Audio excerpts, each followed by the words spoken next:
Assalamualaikum warahmatullahi wabarakatuh.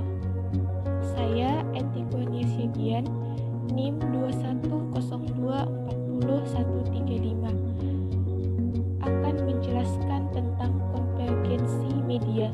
Sebelumnya, pengertian konvergensi media ini adalah integrasi media lewat digitalisasi yang dilakukan oleh industri media.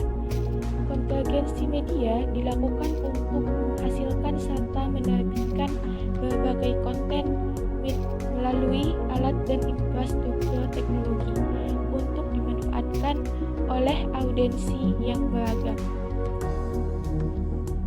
Yang kedua ada proses konvergensi media. Nah, yang pertama ada cross promotion. Cross promotion adalah media yang berkonvergensi saling kerjasama untuk mempromosikan dan memperkenalkan konten media satu sama lain. Kerjasama dalam bentuk iklan, video, tulisan, teks, dan elemen visual lainnya. Yang kedua ada cloning. Cloning yaitu konten satu media diduplikasi dan diperbanyak untuk dimuat di media lain sebagaimana aslinya. Yang ketiga ada competition. Media bermitra sekaligus bersaing pada saat yang sama. Kedua media yang terkonvergensi saling bekerja sama dengan promosi. Yang keempat ada content sharing. Content sharing ini adalah berbagai konten, yaitu kedua media yang berlainan saling berbagi konten. Dengan bentuk konten tersebut dikemas ulang atau berbagai budget pendapatan.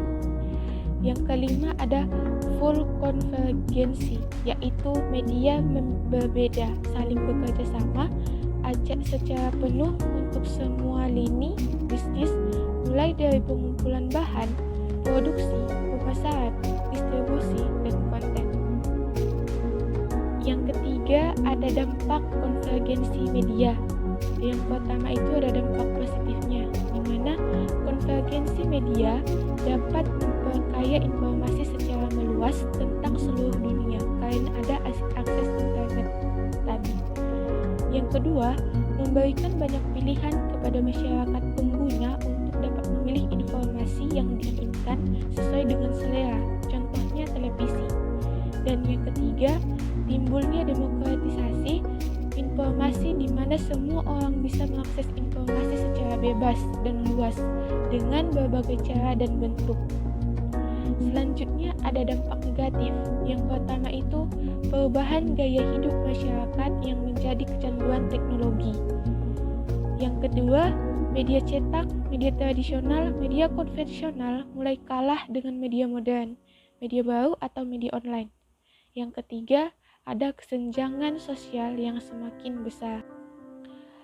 Pengaruh konvergensi media terhadap masyarakat. Secara umum, konvergensi media ini telah banyak memberikan kemudahan bagi masyarakat dalam mendapatkan informasi dan kemudahan bagi penyedia informasi untuk mempublikasikan informasinya kepada halayak. Namun, tanpa kita sadari, fakta ini juga membawa perubahan bagi pola dan tatanan kehidupan masyarakat. Sisi praktis yang ditawarkan melalui konvergensi media ini tentu saja menjadi prioritas yang dicari oleh banyak orang. Dampak dari segi sosial telah jelas menunjukkan bahwa dengan adanya konvergensi media ini telah merubah pola interaksi masyarakat, dikarenakan kemudahan dan jangkauan yang luas dari media saat ini membuat banyak orang memanfaatkannya. Contoh dari konvergensi media. Contoh konvergensi media antara lain adalah Kompas. Kompas merupakan salah satu media yang paling berpengaruh di Indonesia. Sebelumnya, Kompas hadir dalam bentuk media cetak.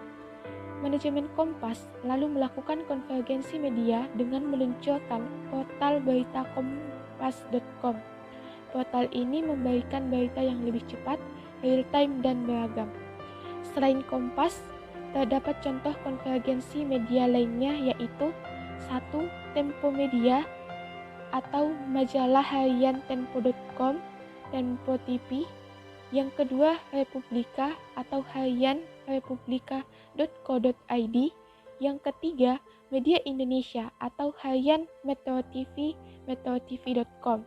Dan yang keempat, Seputar Indonesia, Harian atau sindo.com atau RCTI. Demikianlah penjelasan saya tentang konvergensi media.